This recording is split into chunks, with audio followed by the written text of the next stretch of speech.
Dear friends, this time in BeloGrad Dental Tips we will show you optimal isolation technique and bonding sequence in anterior dentition for ceramic restorations. Let's go.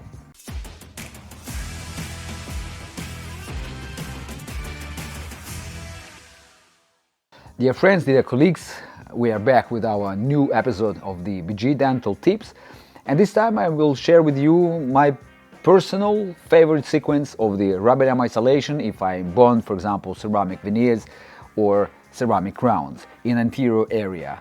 The typical one or conventional type of isolation, when you need to bond, for example, from canine to canine or from, let's say, premolar to premolar, we usually isolate this group of teeth and then we start to do our bonding procedures.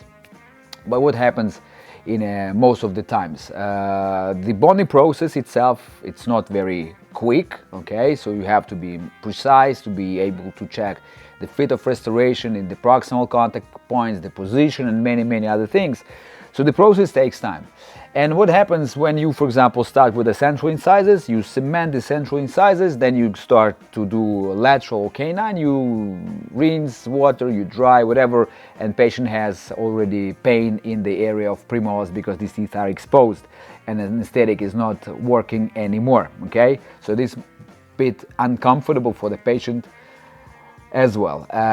Another thing is when we isolate group of teeth and they are presented under the rubber dam, for example, we go for cementation of two centrals, adjacent teeth can be contaminated by etching gel, by the bonding agent, and also by the cement and so on. So you have to be 300% sure that everything is sealed and there is no cement on adjacent tooth and so on.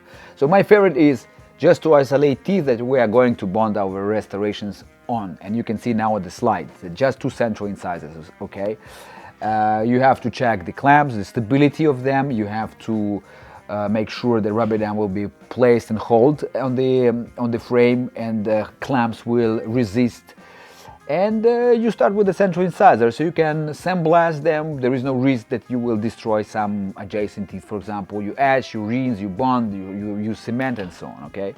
The only thing what is very important is if you have, for example, type 1 veneer restoration or type 1 veneer preparation, or you have adjacent tooth that you have to get your contact point with your ceramic restoration, then these adjacent teeth have to be exposed, okay? But if not, like crown or type 2, type 3 veneer preps, we go with the central incisors, we bond veneers on the central incisors or crown, then I can expose lateral and canine. What I usually do, I just remove rubber dam from the frame, I perforate holes for example, lateral and canine, then I have my lateral and canine exposed. You can see central incisor is open because we are going to have our contact point to the central incisor. Then we bond lateral, we bond canine simultaneously.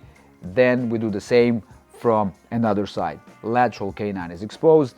We go with the bonding agent, bonding process, and so on. So if patient will feel some discomfort before you will put clamps on the teeth, you just check if these teeth are still anesthetized or not. If not, you just administer extra anesthesia and so on, okay? So that's pretty comfortable for the patient, very convenient for you because you don't need to control adjacent teeth in terms of contamination, and I think this type of isolation makes myself feel better and more confident with isolation and the bonding procedures, okay?